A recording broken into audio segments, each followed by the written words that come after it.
Salibonani balaleli lababukeli ngegama lenkosi yethu Jesu. Siyabonga ukuhlangana njalo kulolu suku esifundweni esiqhakathekile lapho uNkulunkulu afuna ukukhuluma lathi sonke siphathiseke. Sifunda ngesithembiso okhulumayo ngumfundisi Ndebele, ngilabanye lapha zaziveza. Salibonani sihlobo esithandekayo, samukelana kusifundo sethu sanamhlanje. Sikhuluma ngesithembiso. Mina ngikhulumayo nguAmos Maforo.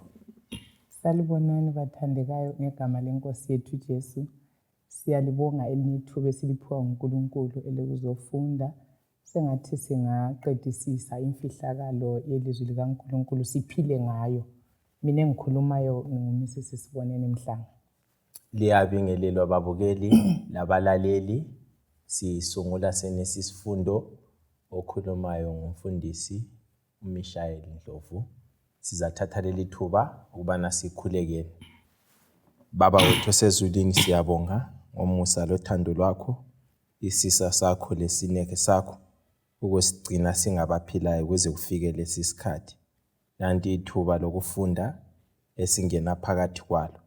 Sengathi ingqondo zethu ungazilungisisa ukubana samukele ilizwi lakho bese siphathiseka ezimpilweni zethu, ezimulini zethu. Silungele umbuso wakho zawo masinyane. Lo ngumthandazo wethu ukukholwa egameni likaJesu Kristu siyakhuleka. Amen. Amen. Siyabonga. Isifundo sethu sikhulumile isithembiso. Ngiyakwazi ukuthi zinenge izithembiso ezikhona empilweni, kodwa ke sifuna ukuthi uNkulunkulu asivezele isithembiso esiqhakathekileyo kulazo zonke. Ivesi yakwaziwa ngekhanda esiyayibala lapha uGenesis 24 ivesi ngelika 1 sibalela mama. Verse 1. U-Abraham wayesemdala eseleminyaka eminingi, njalo uJehova wayembusisile kukho konke. Ivesi lapha bafowethu lo mama lapha ithi uAbraham iminyaka yakhe yayisimbalwa. Bible iphinde lithi wayesembusisile futhi entweni zonke uNkulunkulu. Sihlangana lo Abraham lesithembiso esinikwe ivike phela besifunda lapha. Usibambisisile kasiyekelanga. Unikeza umntwana esekhulile. uAbraham ufana nayo abesefunda ukumethemba uNkulunkulu empilweni yakhe. Ivesi na esekhulile njalo umlimi umbusise konke. Umuntu lezifuyo, umuntu oselendodana, kodwa isithembiso sithi uza kuba labantwana abaningi ukudla indodana eyodwa. Isifundo sositshengisa ukuthi umlimi angathembisa uyagcwalisa. Uthola Maforo lapha ekungenise kwesifundo. Indaba leyathethekisa, indaba yesithembiso. Othembisileyo balaleli uthembekile. Njengoba usechila umfundisi uDube, uNkulunkulu angathembisa uyagcwalisa. Engikutholayo omqoka sibala imemory text yethu ithi yona uAbraham esekhulile umlimi wambusisa. Ebudaleni bakhe wasigcina isithembiso. Inengi lethu siyagijima sisabatsha senze kuhle, kodwa indlela esiphetha ngayo. Uzo umuntu ekhuluma ethi thina ngezikhathi zethu sasenza so. Siphetha ama-effort, sicula. Kodwa khathesi sikuye nga. uAbraham lo simthola ekhuthele ebudaleni bakhe. Waqinisa indaba yokuthemba uNkulunkulu. Wavikela isithembiso. Walungisisa la ngempilo yomntanakhe owayezaqhubekisa lesi sithembiso. Akazange akuyekethise. Wakubamba, wagagadlela kikho. Zihlobo ezithandekayo, asifundeni sikope kubaba wethu wokukholwa. Isithembiso lesi sanikezwe uAbraham. Lanxa sizafunda phambili ukuthi umama wadlula uAbraham kodwa wakasithembiso yagcwaliseka. Wabona ukuthi iqiniso umntwana onikeziwe uzasigcina isithembiso. Kuyini esikufundayo ngokuhlala isithembisweni nxa usinikwe nguThixo? Isithembiso esivela kuNkulunkulu sivikelekile.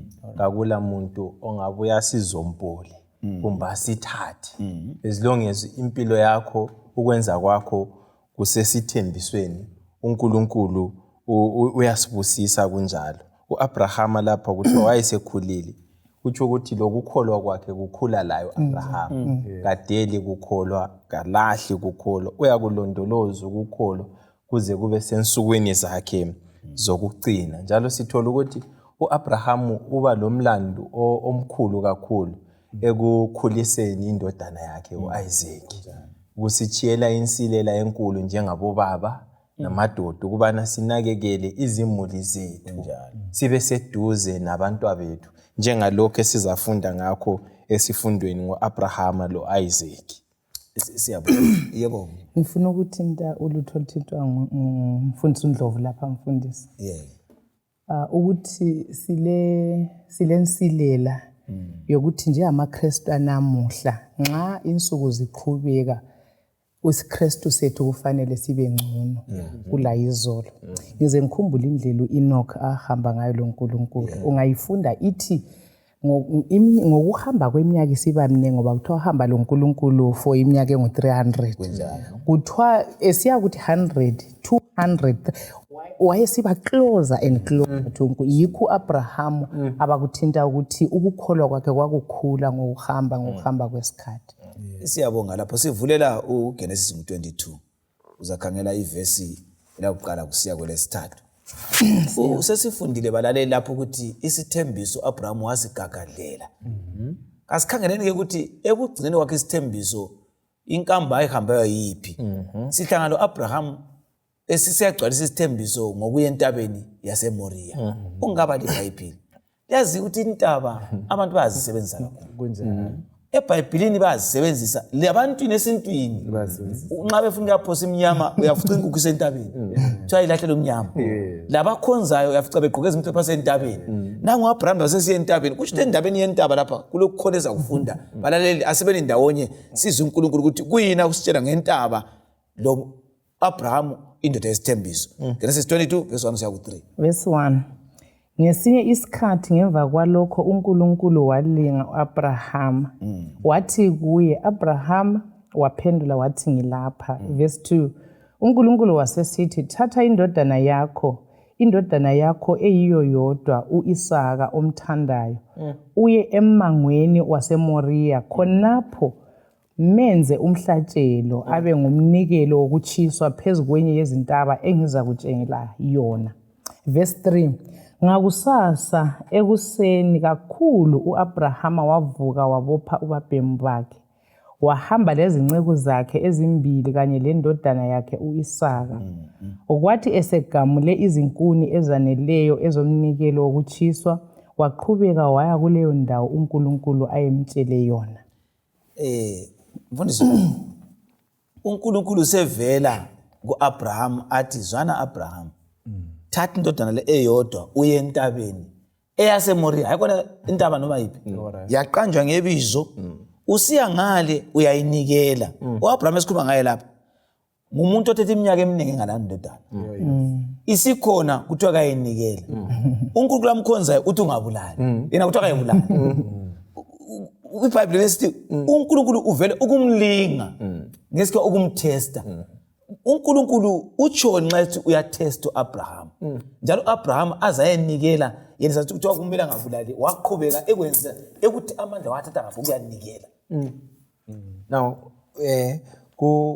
kusicaphuno selizwe esifundiweyo lapha kuveze indaba enkulu okumele sixoxe ngayo lapha lababukeli ukuthi bana kwenzakala njani ukuthi uNkulunkulu ethelayile ukuthi imhlatshelo kumele kube nenyamazana elethwayo ekunikelweni nasemhlatshelweni kodwa uAbrahama ebesesizwa ilizwi likaNkulunkulu lisithi thatha indodana yakho uyenikela ngokukholwa uAbrahama uyakwenza lokho uNkulunkulu ke balaleli uyahlola umuntu kulokhu esekuthi ngesikhiwa itest ungahamba esikole uyabhala itest itest it's an examination yokuhlola kuthiwa uNkulunkulu kahloli mazwane hayi uNkulunkulu uhlola inhliziyo abe kujongile inhliziyo kuthi ukuthi ekuhlolweni lapha uyazuza ama results akho ukuthi hayi kulokho kubhalileyo impumela yakho nansi la so uNkulunkulu uhlola uAbrahama uhlola inhliziyo kaAbrahama uhlola lani lokukholwa kukaAbrahama kodwa uNkulunkulu he is not tempting Abraham ngakamlingi njengalokho okujayelekileyo kuvele esitheni esinguSathane ngoba uSathane uyasunduzela abantu ebubini ekwenzeni izinto ezingekho right. So uNkulunkulu he tests our faith, kodwa uSathane he tempt us to do izinto ezimbi.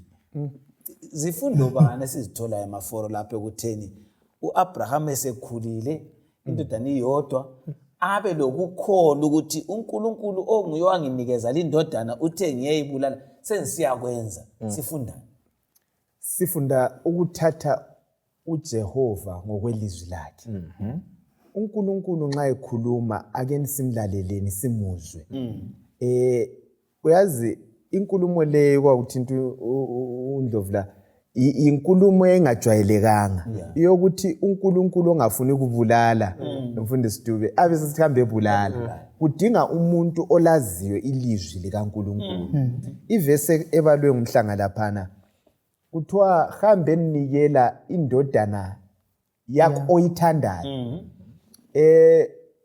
Abacubungula ngokweBhayibheli bathi ibala elikuthi oyithandayo libuya kokuqala la eBhayibhelini. Kukhulunywa kuvesi yona le ukuthi into oyithandayo kuthiwa kuAbraham ithanda indodana yakhe.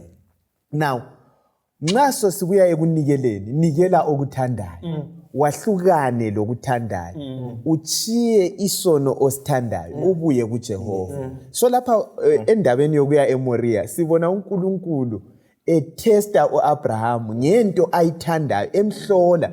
Ayisikho ukuthi uNkulunkulu wayengazi ngoAbraham ukuthi wayezanqoba lokhu kwakuncedisa uAbraham. So izikhathi eziningi mfundisi Dube okwenzakalayo uNkulunkulu uletha imhloliso kithi ukuze kuncedise thina sizibone ukuthi sisilela ngazi singapi siminga singenza njani luqine ukholo lwethu sibe ngamaKristu angcono.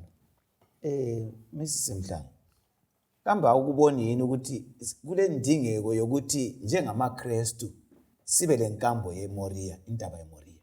Ngoba intabeni yeMoriya lapha kulesitshengiselo sokubana uNkulunkulu uhambile wafika wafaka imvu eyayimele yena kule ndodana esinikelwa. Ngingaye kumbuzo owesibili ngicela ukuthi uhlafune khonapho ukuthi kakudingi yini ukuthi sibe lenkambo yeMoriya yokuthi sikholwe uNkulunkulu siqanse laye entabeni yaseCalvary senze akutshoyo ukuze kusincede lathi. Siyabonga mfundisi. Kuqhakathekile ukuthi sibe laliyana inkambo.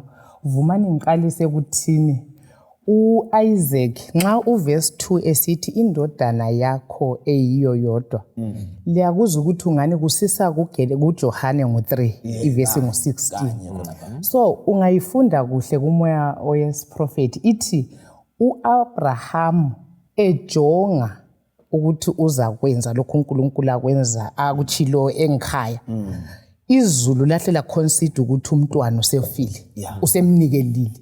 So ehamba lapha 3 days yikho wayesekholwa uNkulunkulu simbona efika ngokwala ukuthi uIsaac abulawe ingilosi sesibamba uAbraham isandla yikho esithola khona uIsaac esevusiwe. Kusitsho ukuthi uIsaac ubevele ngumfuziselo kaJesu ukuthi uyakufa avuke ngemva kwensuku ezintathu. So indaba ngifundisi isenhlizweni ukuthi uAbraham wahle wakuhlela enhlizweni ukuthi uNkulunkulu lokho athenge kwenzenza kwenza. Kuyichallenge kithi ukuthi uNkulunkulu nxa sisiyanikela okwesibonelo uNkulunkulu indaba isekupheni sengisifake ienvelope yami esikhwameni yini kumbe emganwini kumbe isenhlizweni ngosuku njongo ukuthi uNkulunkulu nanka ngiphe khona mina nzabisela lo. So siyayidinga kakhulu indaba yeMoriya, kudinga inkambo loNkulunkulu, kudinga ukuthi singagodli lutho kuNkulunkulu. Mfundisi Dube. Yebo. Empilweni zethu zanamhlanje sihloliwe izulu, sahlolwa ngezinto ezitshiyeneyo kodwa kasisachaya umkhwethu kasisaphumelela. Kungasincedisa njani ukuba kwazi ukuthi ikusasa yethu imi njani lanxa kulokhu siyehlulekile ukwenza okuyintando kaNkulunkulu?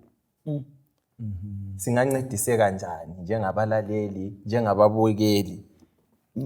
Ngiyabonga balaleli. indaba yesifundo sika Abraham asenzakalanga nje ukuthi sifunde sisitshiye. Nxa uAbraham esebenzisa ukukholwa ukuthi uNkulunkulu nguye okhulumileyo, kwamenza wathutshisa indima, yena vele waphumelela ngoba wayezabulala umlimi wambamba. Singancedise ngokuthatha ilizwi kaMlimi silisebenzise ukuthi likhulumile. Umlimi angakhuluma angenze khonokho, ngingakwenza kunceda mina. Ngiyakhule ekukholweni bese ngifundisa nabanye ukuthi ukukholwa kuyini. Ikakhulu baba singayiphila impilo yokukholwa, sitshila abantwana usiko luhle, bazaphila impilo eyokulalela uNkulunkulu bencediseka. Ubambe enye indaba emnandi mama lapho ukuthi nxa usithi uyanikela indaba yakho kuphosela esitsheni isenhlizweni. So iminikelo oyiphosa ngesabatha kumbe kuhamba nechurch, mzwana uhamba kayiqhakathekanga, kuqhakatheka inhliziyo usuka ngikhaya ukuthi unikele yini. Kasilungiseni injongo yokunikela ukuthi kasoyokubukwa neyokuthi uNkulunkulu ngiyamazi. Siyabonga mfundisi, ngicela ukungezelela khonapho ukuthi uNkulunkulu ungafunda kuthiwa wayefuna ukuthi uAbraham indaba yakuthi uNkulunkulu isithembiso sokuhlenga umhlaba ngoJesu imphatha njani kumbe injani kuNkulunkulu. uAbraham kuthiwa kwakumele akufunde ngeexperience ukudabuka ngoba wadabuka kuthiwa wavuka wakhangela uSara wanyika ikhanda ukuthi uzamisa isithembiso wavusa uIsaac kuthiwa uIsaac wayefundisiwe ukukhonza uNkulunkulu so wavuka kuthiwa babejayele ukuyakhonza wavuka wakhonza so sibona ukuthi uNkulunkulu ufuna ukuthi namathise ukuthi Abraham wena ukwenza wena ngo-actayo i-real engiyo-actayo nxa uJesu enikele ukuthi yikho ngizwe isithi indodana yakho uyithandayo ezelwe yona. Amen. Ngiyakubona yini balaleli ukuthi uNkulunkulu esebenzisa uAbraham wayeziveza azakwenza. So ngesifundo lesi kasifundeni uthando lukaNkulunkulu ngoJesu asinikeza yena. Kuqhakathekile yikho ebuzwa ngumntwana maforo. Ukuthi ngiyazibona inkuni zikhona. Ngiyabona sijayele ukuyanikela ngihamba lawo.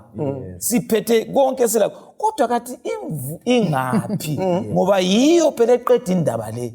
Abe sephendula ke balu Genesis 22 verse 8 lo 14. Ukuthi hayi mntana bungazihluphi.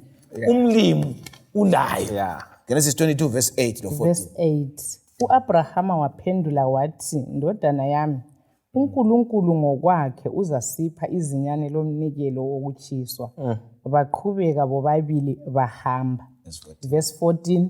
Yikho uAbrahama wabiza indawo leyo ngokuthi uJehova uzanakekela. Kuze kube lamhla kuthiwa entabeni kaJehova uzanakekelwa.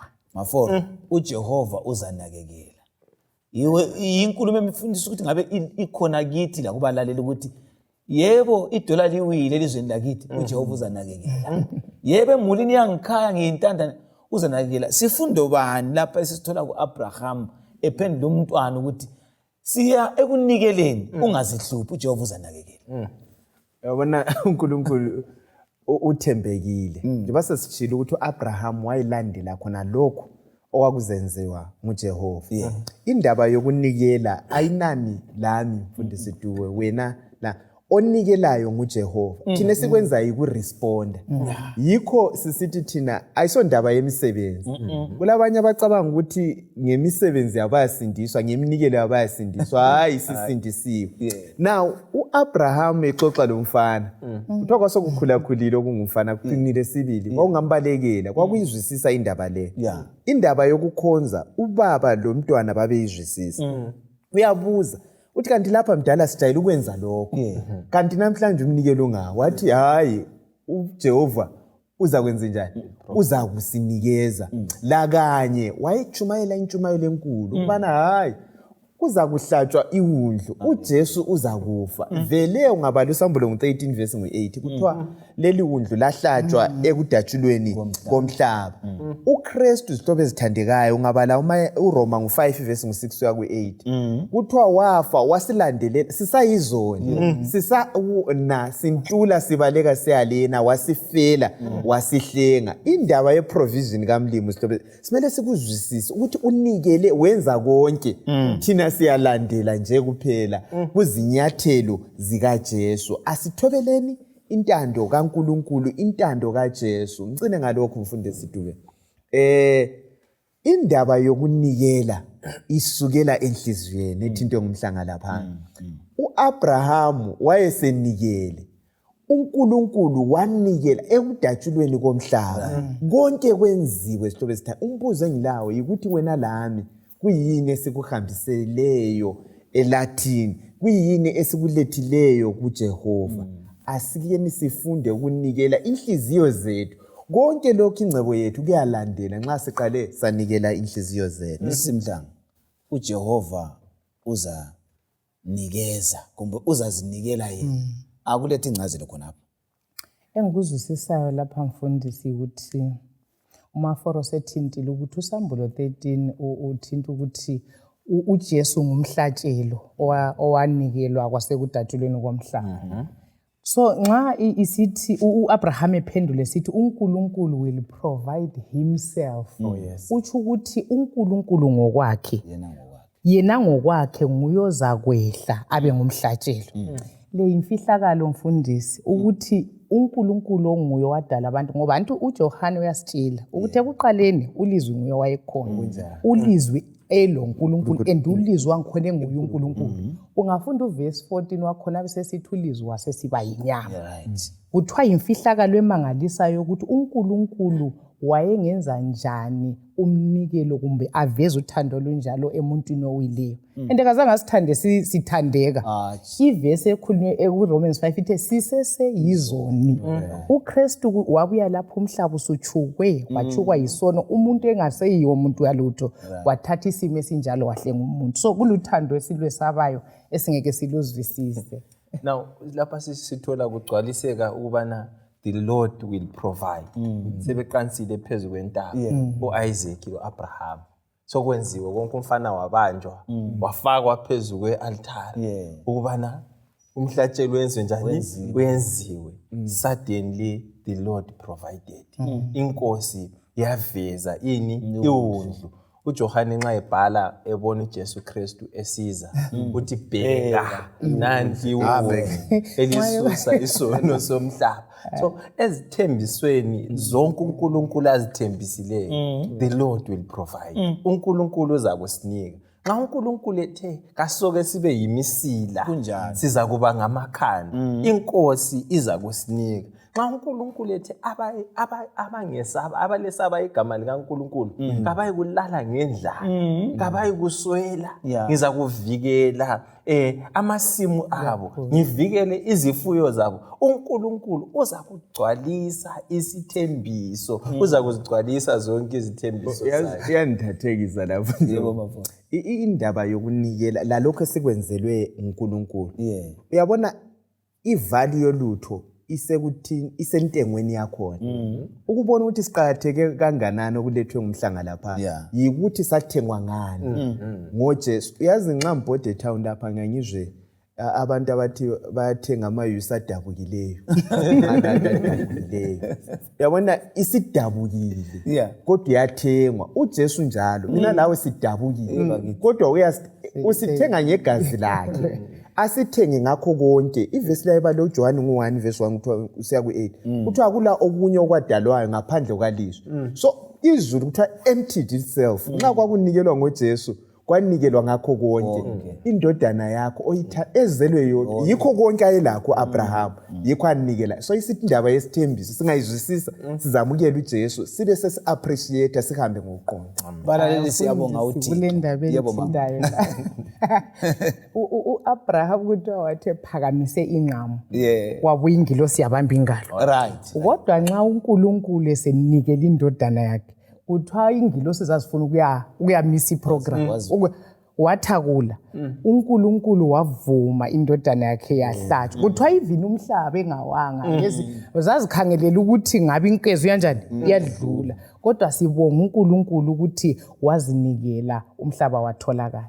Esikufunde abalaleli ukuthi okwenza uAbraham anikele indodana yakhe ikukholwa. Ukuthi uNkulunkulu onguye owanginikeza indodana wagcwalisa isithembiso sizagcwaliseka lanxa ngisiyabulala. Omunye oloba uthena uAbraham wayezimisele zamquma bese sithi mdala sengibuyele ekhaya ngifuna ukuyela lo mntwana ngoba ubudlelwano obubambekayo nxa uThixo simthembile ibhondi ngazibe ibhondi siphila phakathi kwami nxa uThixo umthembile indlala ngazibhakhe uthi mdala sengifuna ukudla kathesi ngoba siyazana sidinga uAbraham namhlanje abakwazi uNkulunkulu uza ziveza phakathi kwendlala uza phakathi kwezinhlupho ngoba silamandla okuphila ngaye uNkulunkulu ngemva kubana esezivezile lapha entabeni sihlangana lo mama osele ngikhaya sibebuyela umntwana sekhona sefika iminyaka yokuphila umlimi wemvelo selala uAbraham wayemela danga ukuthi manje umlimi unithembisa uzaba lesisikhulu umama selele sensayile ndodana siyakuphila njani akubali uGenesis 23 uverse 1 no 2 uSara waphila waze waba leminyaka 127 ubudala. Verse 2 wafela eKiriyathi Ariba kutsho iHebron elizweni laseKhenani. uAbraham wahamba ukuyamzilela uSara lokumlilela. Verse 3 uAbrahama wasukuma eseceleni komkakhe ofile wakhuluma lamaHithi wathi ngiyisizwe lesihambi phakathi kwenu ngithengiselani isiqinti sibe yindawo yokungcwaba khonapha abami abafileyo. Maforo nanku lapha ungaya ku chapter 22 verse 23 iyatshengisa ukuthi uzalwa kwaRabheka wazothathwa nguyisaka. Bese ukutshengiswa futhi lapha na ku 25 verse 1 kusiya ku 4 uGenesis ukuthi ngemva kokufa kuka Sara uAbraham yathatha. Kodwa ngiyendabeni lapha ukuthini uAbraham usefile umama. Ucela indawo yokuthi ayithenge angcwabe uSara endaweni umlimi amthembise yona. Kuyini esikufundayo ukuthi isithembiso siyagcwaliseka la nxa kulemfa kulenhlupho uAbraham wala ekholwa isithembiso. Yes. Iqiniso silitholayo ukuthi labamthandayo uNkulunkulu bayafelwa. Bayalamba, bayagula. Right. uAbraham lesithembiso kuyafika isikhathi singapha kwelanga sikumpikisano enkulu kuyafiwa sihlobo esithandekayo. Kwesinye isikhathi ukholo lwethu luncane kangaka abantu bakhathazwe ukuthi sengigulelwe sengifelwe umuntu agijima agcwala indawo yonke aye eNigeria edinga ukuthi asile kugulela. Kuyavuma ukuthi ulikholo ugule umlimi avume futhi unjani ulale. So sithola uSara lapha esifa. Sifika kwesinye isigaba la kuthiwa esefile uSara isithembiso sikuAbraham isithembiso siyaqhubeka uyangcwatshwa ungcwatshwa bathenga insimu bese bemngcwaba uSara. Khona lokhu kuhle kufithizele ukuthi umcabango ukuvuma ukuthi hayi lapha sokukithi uSara selele la eKhenani. Bonke uzananzelela imbali yasho ukuthi bonke abalandelayo abakuAbraham bangcwatshwa khona phansi sokuyibo. Uyakunanzelela ukuthi lapho kulamangcwaba abantu baki abantu kadeza bavuma ukududulwa lapha bakhona ngoba kulamangcwaba wesemkhulu yikho kithi la sokunjalo la lapha. Okunye ngufundileyo okundithathekisileyo indawo uAbraham angcwaba khona kuthiwa ensimini khona lapho wakhetha emaqaqi endaweni ayinanzelela ukuthi le asikuyisebenzisa. Wayezwisisa indaba yabafileyo. Kwesinye isikhathi iningi lethu yathatha indawo elunge kakhulu lapho kumele ulime khona usungcwaba abantu khona pha enxe iminyaka ibuya uzathola ioil kumbe uthole ama-diamond sokunzima ukuthi senze njani sesimele sethethela. So indaba esifundayo abafileyo bethu asibadingeleni indawo elungileyo lapho singabangcwaba khona. Akukubi futhi mfundisi dube ukunakekela amangcwaba laba bantu. Kusikhumbuza lembali yethu ukuthi hayi abakithi balele la anti like la yafika eIsrael la babona lapha abanjani abalele khona. Impilo iyaqhubeka ngokunye sikufundayo ngokufa impilo yenze njani iyaqhubeka siyathola ukubana kwale continuation.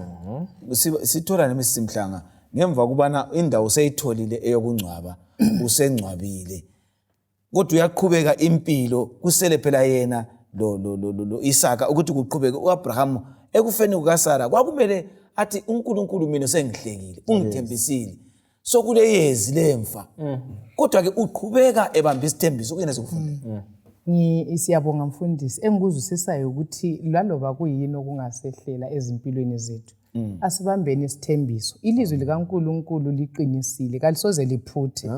Ngikho loba empilweni sihamba isithembiso singakasiboni sigcwaliseka kasibambeni ukuthi uNkulunkulu uqinisile. Hebrew 6 verse 18 yamthanda ithi uAbraham wayekwazi ukuthi uNkulunkulu angakawaqamba amanga. So loba silala asilaleni sibambe isithembiso, loba kulolutho olusehlelayo akulandaba mfundisi ukuthi ulutho lusoluthethe isikhathi esinganani. Kodwa as long luphume emlonyeni kaNkulunkulu lolo lutho asakwazini ukuthi alisoze luphuthe liyakwenzakala. uSara ofesele iminyaka eminingi ungumama aphinde abe nguye wokuqala ukuyangcwatshwa elizweni elathenjiswa uAbraham. Usifunda ilizwi likaNkulunkulu kuSambulo lithi lona kuligugu ukufa kwabangcwele. Kuyintokozo ezulwini. Lanxa emhlabeni singakhala kodwa khona isenzo esinjalo siletha ukuthokoza lokugcwaliseka kwempilo ephilwe ngumuntu. USara ngiyakukholwa ukuthi ngenxa yokukholwa kukaAbraham lanxa esedlule emhlabeni indlela yakhe loNkulunkulu ibinhle, ubudlelwane bakhe loNkulunkulu bobunjani bobubuhle kakhulu. Now kuyafithizelwa futhi ukuthi uSara lapha she was old.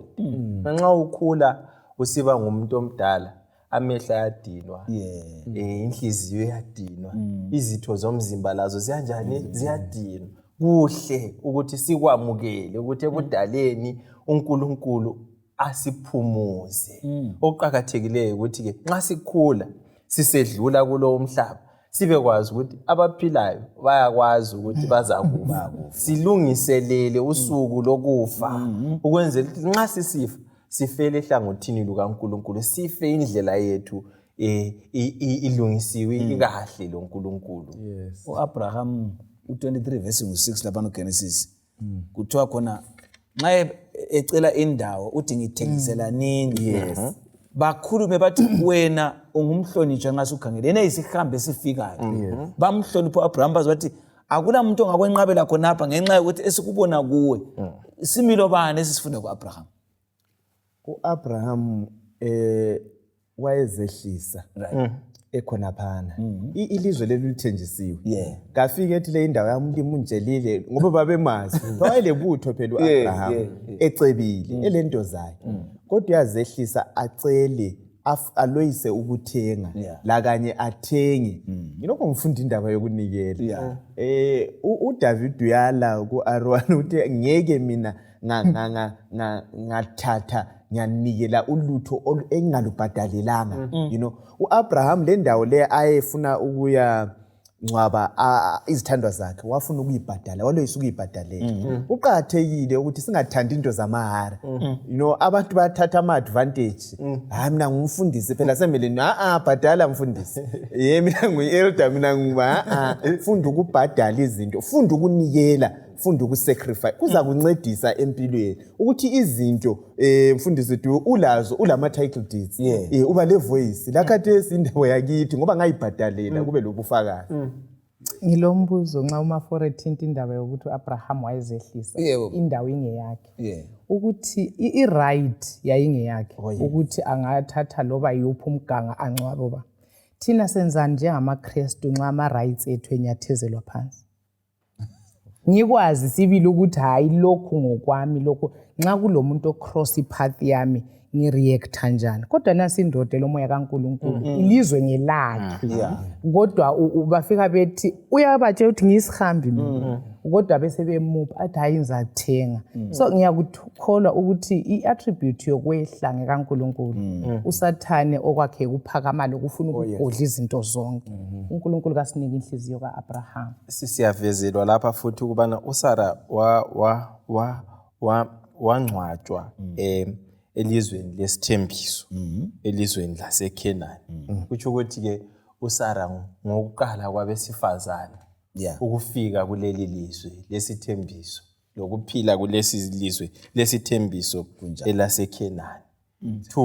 Okunye sikuvezelwa nguSara okumqoka ukubana ngomunye wabesifazana kumbe nguyedwa wowesifazane esivezelwa ngokufa kwakhe ngokucacileyo. Ungabala iBhayibheli kuthiwa walala labokhokho bakhe, kukhulunywa ngama-male figures, kukhulunywa ngabobaba. Kodwa lapha-ke sithola uSara laye kuvezwa ukudlula kwakhe emhlabeni. Now indawo le ekhethwayo ukubana abekwe kiyo uSara iveza ngokujulileyo la ngokugcweleyo ukubana ilizwe leli ilizwe lapha abazaphila khona, ilizwe lesithembiso. Siyabonga abalaleli. Uselele umama onguye odabula ingane okulesithembiso khona esivela kuNkulunkulu. Eqeda kulala kuphetha ngeminyaka eminingi. Ubaba Abraham usekhathazeka ukuthi umntwana angathatha la funa phambanisa isithembiso. Chapter 24 Genesis khona phana ubale up to verse 3. Uyakhathazeka ukuthi hayi mbona ngani nxa ngayekela zithathile yedwa ngcono ube lesandla kule ndaba lapha bathandekayo. Verse 1. U-Abrahama wayesemdala eseleminyaka eminingi njalo uJehova wayembusisile kukho konke. Verse 2. Wasesithi encekwini yakhe enkulu leyo eyayilawula konke ayelakho, beka isandla sakho ngaphansi kwethangazi lami. Verse 3. Ngifuna ukuthi ufunge ngoJehova uNkulunkulu wasezulwini lo nkulunkulu wasemhlabeni ukuthi kawuyikuzuzela indodana yami umfazi emadodakazini emaKhenani engihlala phakathi kwawo. Verse 4. Kodwa uzakuya elizweni lakithi lasezihlotsheni zami uzuzele indodana yami uIsaka umfazi. Ngasiya indaba lapha Ndlovu ukuthi esanda kufa kuleminyaka thile nje emlutshwana umama okwaba sehle khathazeka ukuthi lami sengikhulile ozasale phethe indaba yesithembiso ngulu umntwana lo. Yaba abanye labantu labo kodwa indaba kuthiwe ayiseke ngcono ngihle ngithi hayi buyela kithi uyedinga owakithi okwazi ukukholwa kwakithi lendlela yakithi ukuze asale enguye ozathathana lo mntana nami baphila impilo efanele njengabazali. Silomlando kuyini esikufundela lapha. Ya isithembiso lesi esigcwalisekile sisibonile lapha esifundweni sasingasosika Abrahama kuphela, sasingasosika Sara kuphela, sasingasosika Isaac kuphela, kodwa sasingesezizukulwane zonke zikabani zika Abrahama. So okwenziwa nguAbrahama lapha uvikela inhlanyelo yesizukulwane ukubana ingabi polluted, ingabi corrupted, kodwa ingangcoliswa, kodwa wonke okuthenjisiweyo kuhlale kusempilweni yesithembiso. Kuqhakathekile lathi njengabazali ngemakhaya ukuthi lanxa silabantwana sibakhethela abangani. Kuqale bunganini bokudlala amatope. Nxa bedlala amatope khona ngale ungabona umntanakho edlala lo mntwana ongakusuye omphambanisayo, mkhuze njengomzali, umkhethele abangani bokuphila laye labangani bokudlala laye.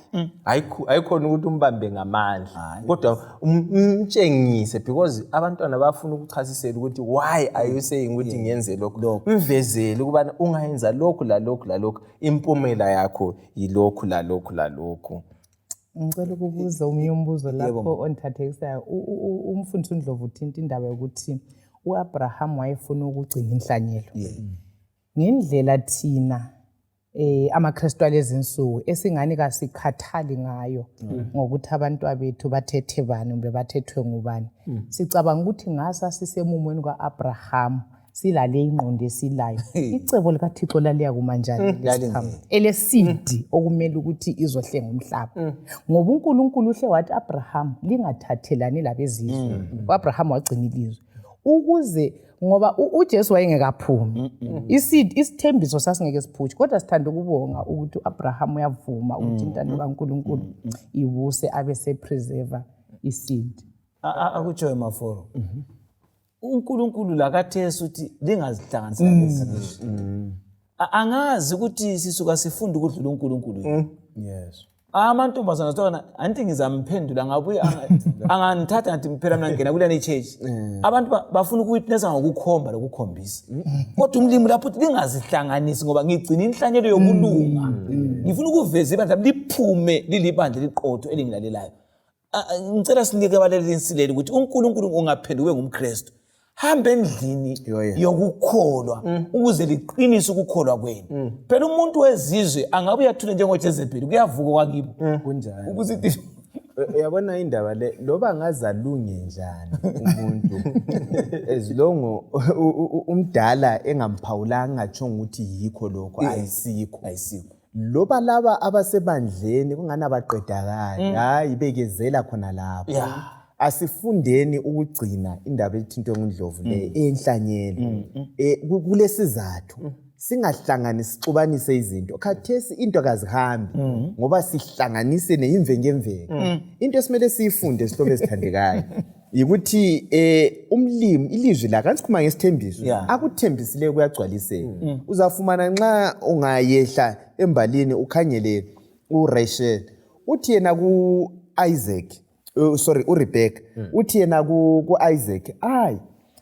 umfana wami lo uIso usethethe abezizweni la bangitshayisa ngekhanda akulungi into akazihambi vumela uJacobe aye kumfowethu laba ayethatha la wayesekuzwisisa khela laba abasebethethe la vele iheadache kuphela isikhathi eziningi khona lapha emendweni ezimulini rather uzathola ukuthi umalukazana uyabuya afika amoshe izinto kumbe umkhwenyana abuye ethole kulokuthula kukhonzwa kuhle alethe umsangano kuphela ngoba sithandekana asifundeni ukulalela uNkulunkulu sikope khona indaba leyo yokuthatha lokuthathelana iserious uAbraham wayeyizwisisa waseyigcina kuthiwa ebudaleni bakhe ivesi esiqale ngayo memory text umlimi wambusisa wabakwazi ukuthi ngingalala ngingalungisisanga lindaba leyo kuyawonakala asikhuthaze obaba ukwakuthi indlovu hayi bobaba indaba leyo akuxolisi nananzelela amadodo uzwe hayi lokho angikwazi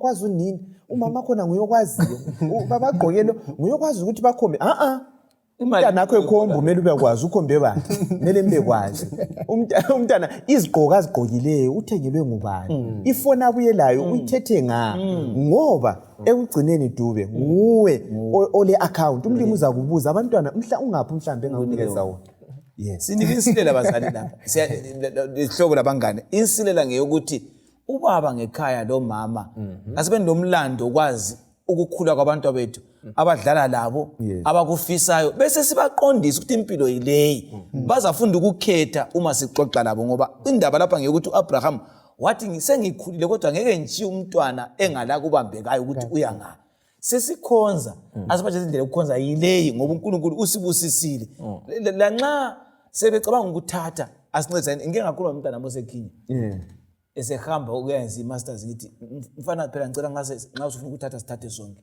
kunjani wangakhangela tete kathi uJohn ngathi zwana khuluma tete sengikhonjiwe umbuzo ukuthi lami ngixoxe la kanye ukhulumile ngathi ungenza kodwa ABC wathi wara nisacabanga khona kana singahlala sixoxa uzakhuleka la ukuthi lapha mdala sokuzima asaqalisa sonke sesincedisana uyazi ukhumbuza indaba kaLot uzubona yayi serious njani amantombazana akhe wabakwazi njani ukuthi bagcwele ngubaba wayenakekele wayisazi into ezenzakala njani Bonele subakwazi lezi zintombi ezazontombi manje ubaba abaningi balele vele aboni lutho ukuthi kwenzakala nendlela mfundisi okunye ukuzwisisileyo lapha ukuthi indaba le igcwele ngokuthandaza ukuthi kuma decision esiwenzayo ukuthi athende lekuthathweni kufanele uNkulunkulu aphiziqondise uNkulunkulu kabuzwe kaconsultwe ukuthi ngubani mafora uthinta ukuthi kubuya abantu bezizweni bezovoxa lapha kuhle kube imvenkevenke so asiqinise nini ukukhuleka sibuza uNkulunkulu abe sesinika okuqonda khona kwakutshoyo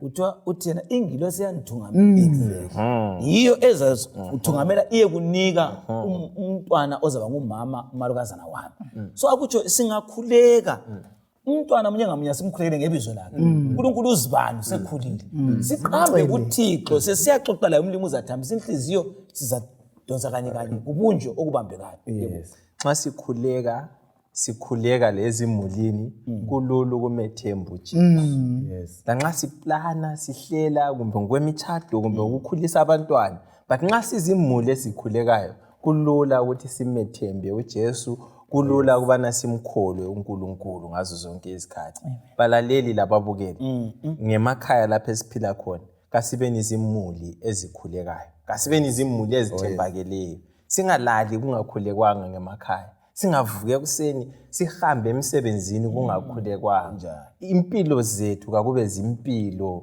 zokuthandaza lokukhuleka. Kumbe silethi balance. U-Abraham uthi yena okuthintwa ngumfundisi la anti sokukhulekiwe ingilosi sithungamele. Uthi lingayimbamba ngamandla. Nxa engafuna ngavuyi. Indaba yomtshado kumbe izinqumo zonke uNkulunkulu akubanjwa ngamandla. Hayi uNkulunkulu uthi kakusuke enhlizweni yakho. Wayezakhetha ukuthi ngiyafuna ukuya mina kuAbraham kumbe angifuni. So kusizukulwane sesiphila kiso kulabanengi okuthiwa ama-arranged marriages. Kuyawugana ukuthi wona uzathathwa ngani. Abanye abantwana babhadaliswa ngokuyabhadala izikweleti. uDubu uzenzela izikwelede zakhe sehambisa selobolisa umntwana. Hayi ayisilo cebo likaNkulunkulu. Konke kumele kuhlambuluke, asenzeni izinto. Nxa sithi abazali bangenele, asitsho ukuthi yibo asebenza izinqumo. Bayabonisa, babe part and parcel, bancedise, bacebise. Siyabonga abalaleli, kungenzakala iphutha libe khona. Kodwa umlimi ngothando. Kunjani? Ungakhangela ukuthi kuDaniel chapter 2 lapha uyakhuluma kuNebukadnezar etshela nguDaniel ukuthi hayi umlimi nguye ophethe intambo zakhe. Yebo. So nxa kwaba lephutha buyela kuNkulunkulu uyalungisisa ephutheni lakho kuphuma ukulunga. Umlimi uyagabhela yonke into singaya kuye sizidele sivume izono zethu. uNkulunkulu omuhle. uAbraham siyafica ke sedingele unkosikazi umntwana kwenzakala ngendlela efaneleyo. Kwasala uhlonzi lwemuli lukhona. Nangu Abraham sefele. Kazange ahlale lokho ekhala la. Abaningi bathi bayakhala kodwa bengakhali ebusuku. Sifiqethe indaba lena kakhulu. Ngoba umbhalo uyasivezela ukuthi kumele umuntu akwazi ukuthi impilo nxa iqhubeka uvunyelwe ukuthatha. Ngoba uThixo ufuna kuphila impilo eyokuhlonipha uJehova. Akubala uGenesis 24 verse 67. Uvesi ngo-67 Genesis 24. U-Isaka wamngenisa ethenteni likanina uSara, wahle wamthatha uRabheka. Ngakho wasesiba ngumkakhe, wamthanda. U-Isaka waduduzeka ngemva kokufa kukanina. Uzabamba u25. Umama usefile, uIsaka lokho ekhala, kodwa ngokuyathatha waduduzeka. Sokusele uAbraham la akaduduzeki. Lapha kuthiwa wathatha ngoba la ukuthi ubethanda nina kakhulu. Kakusela mama libekhaya. Kwahle kwathiwa uNkulunkulu ngomoya engcwele Abraham ulungisele. Sethethi sokusela umdala la 25 verse 1. Verse 1. U-Abraham wathatha omunye umfazi okwakuthiwa ngoKhetura. Verse 2. Wamzalela uZimrani, loJokishani, loMedani, loMidiyani, loIshibhaki, loShuwa. Verse 3. uJokishani wazala uShebha loDedani. Isizukulwane sikaDedani saba ngama-Ashuri lamaLethushi lamaLehumi. Amadodana kaMidiyani kwakungo-Efa, lo-Eferi, lo-Hanoki, lo-Abhida, lo-Elida. Bonke laba babeyizizukulwane zikaKhetura.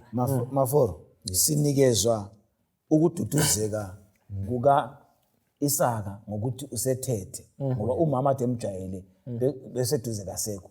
Sinikezwa ukududuzeka njalo kuka-Abraham usala futhi ethatha ebusiswa ngezingane. Konxa ubala usehla sokufike kuthini ilifa ubuyela yini ku-Isaka. Akusinike indaba esithi kutshoni lapho ukuthi ngemva kokufelwa kuqhubeka impilo ikhona. Nangu Abraham uyasitshengisa ukuthi uNkulunkulu ufuna siqhubeke siphila kodwa ngendlela yakhe efanele. Yes.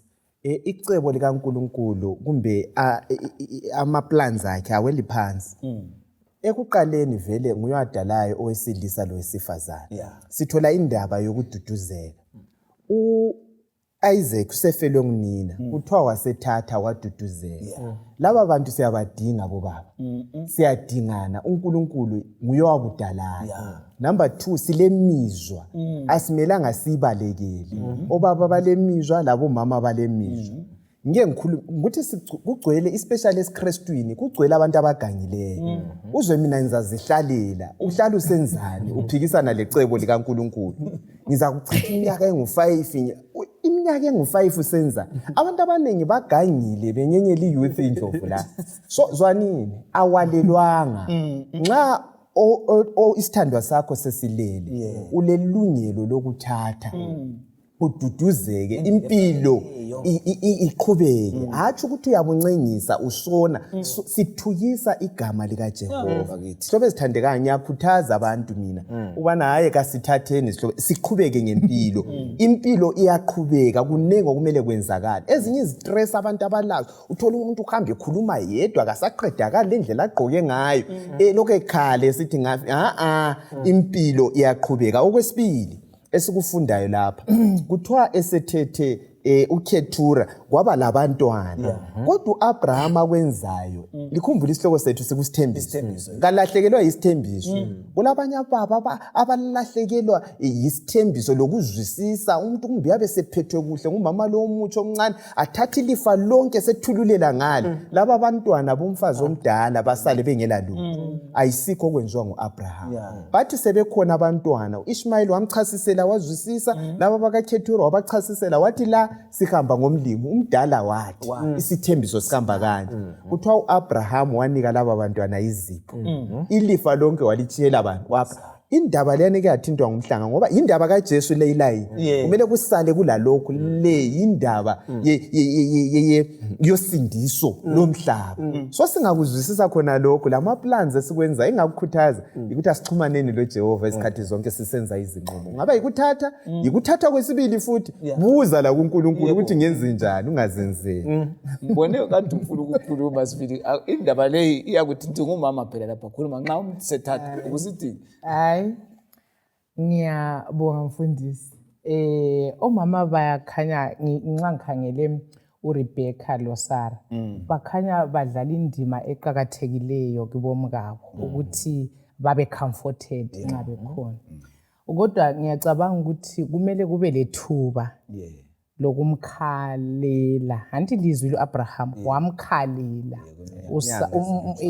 umkakhe so njengoba forethintile imvelo ikhona asikwenzeni ngokuhlambuluka nxa sokufanele ukuthi umuntu kathathe konke akwenziwe ngokwesaba uNkulunkulu kodwa emfuna ukukuthinta lapha indlela yabantwana nxa uAbraham esenika laba izipho abeseqhubeka anike uIsaac ilifa ngizwisise indaba ye-spiritual influence ukuthi wayefuna ukuthi uqhubeke bambe isithembiso esifumbethe ukuthi singathintwa yilutho yikho kafuni even ukuthi abantwana laba babe lendonsela kusidi ka-Abraham so sibona ukuthi indaba kaJesu mina ngiyakukholwa uJames 2 uthe uAbraham wabizwa kwathiwa ngumngane kaNkulunkulu abangane mfundisi yikho kwenza lo nkulunkulu ethi angisoze ngimfihlele umngane wami engiyakwenza eSodom uAbraham lo nkulunkulu babe lokuhamba okuseduze kanga yikho uAbraham into le wayigada jealously ukuthi icebo leli ukuba bamvezelelwa kumele ethutsha mina lo mngane wami icebo kufanele ukuthi lithutshe so asikunanzeleni ukuthi kuqhakathekile ukuthi umlimo lokho asibambise khona asekubambeni kunjalo kuze kuphutshe Ngakukhutshelwa lapha sibona uAbrahama lezizukulwane eziningi kakhulu because kuthiwa uAbrahama is the father of nations ubaba wezizwe kuyalandiswa ngezizwe ezinkulu njalo sibona ukubana icebo losindiso kusukela kuGenesis kusiya kuAbraham kuze kuye kucineni kweBhayibheli is very secure uvikeleke kakhulu bese sifundo okumqoka ngoAbrahama esifundweni sanamhlanje yikubana uAbrahama isibonelo sokusindiswa ngokukholwa salvation by faith ukuthi sonke sizakusindiswa wonke umuntu uzakusindiswa ngokukholwa ngaphandle kokukholwa akwenzeke ukuthi simthokozise uNkulunkulu yikho uJesu ayekutsho kubaFarisi ukuthi lina lithi lingaba kaAbraham kodwa alenzi umsebenzi kaAbraham eyokukholwa lokho engamthembisa khona ngoba semfikile kodwa akalimboni liyangala so uAbraham wabona usuku lwami wenzani wathokoza wayezama ukubavezela ukuthi hayi imthandazo emide lemhlatshelo lakho konke lokho elibhizi ngakho kuseceleni kwecebo lalo elithi lingowakhe so indaba kaAbraham indaba yesithembiso sikaJesu sifanele sonke ukuthi sikhothamele igrace umusa kuphela siuphiweyo siwamukele mbambela umtshumayeli 6 verse 3 balaleli U-Abraham esikhuluma ngaye wayethenjisiwe kuGenesis 15 verse 15 ukuthi uza kulala usule iminyaka egcweleyo.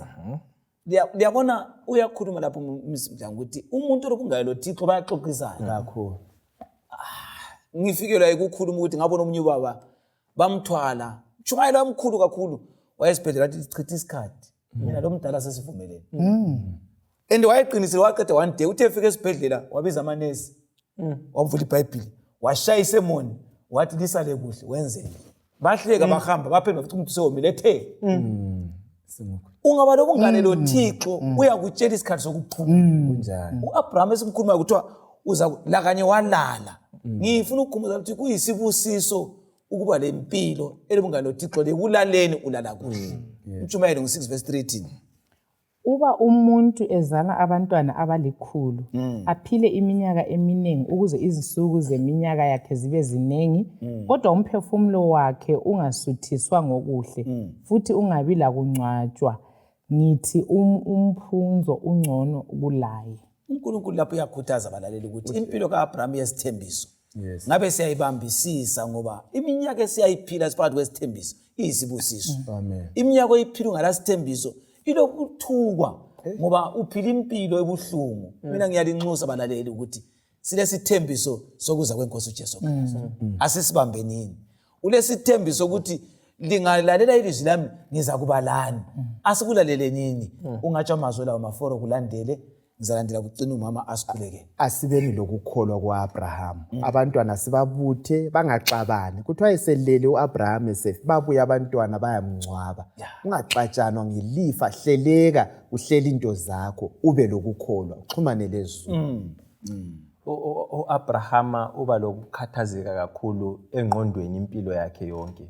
Nxa kumele ayinikele indodana adlule phakathi kwezidididi eziningi ezitshiyeneyo kodwa phakathi kokukhathazeka emkhumbulweni uyala eyindoda eqotho ethembakeleyo ekholwa uNkulunkulu.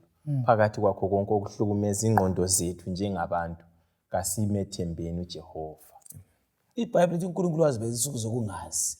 Abraham wakaba lokungazi waqamba amanga wazibekezelela.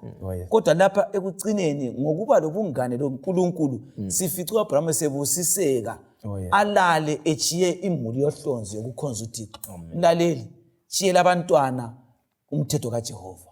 Chiyela imuli ukukhonza uThixo. Lawe bambisisa isithembiso nami ngibambisise ekugcineni uJehova uzasithola sibambelele sisiya ekhaya. Ungatsho amazwi ola ubusizivalela. Siyabonga mfundisi engilakho abalaleli lababukeli kasimethembenini uNkulunkulu asikhaleleni ukukholwa kwamadoda anjengabo Abraham ukuthi iminyaka iqhubeke kuhambeni kwethu loNkulunkulu sibe ngamaKristu angcono sibambe ukukholwa size silale. Inkosi isenzele kahle asicimezeni sikhulekenini. Baba wethu othandekayo okhona ekhaya ezulwini kalihlonitshwe lidunyiswe igama lakho. Siyabonga ukuthi usithungamele kusona lesi sifundo sibambe into eyodwa ukuthi wena you are in charge. Akulandaba ukuthi ilizwi likhulume nini liyagcwaliseka kuphela. Sifundise njengamaKristu ukuthi sikuthathele izwini lanxa empilweni yethu yokukholwa kungaba lana okungafika. Sicela ukuma ngesithembiso ngoba uNkulunkulu othembekileyo. It is impossible for you to lie. Sinike khona lokhu ukukholwa okunjengoka Abraham okungaweyiviyo. Sinike ukukholwa kokukulalela size sifike emaphethelweni ohambo. Siyabonga sengathi sonke sizakuzwa sona lesi sifundo sisibukele singabusiseka sinike ukukholwa kunjalo ngoJesu siyabonga. Amen. Amen.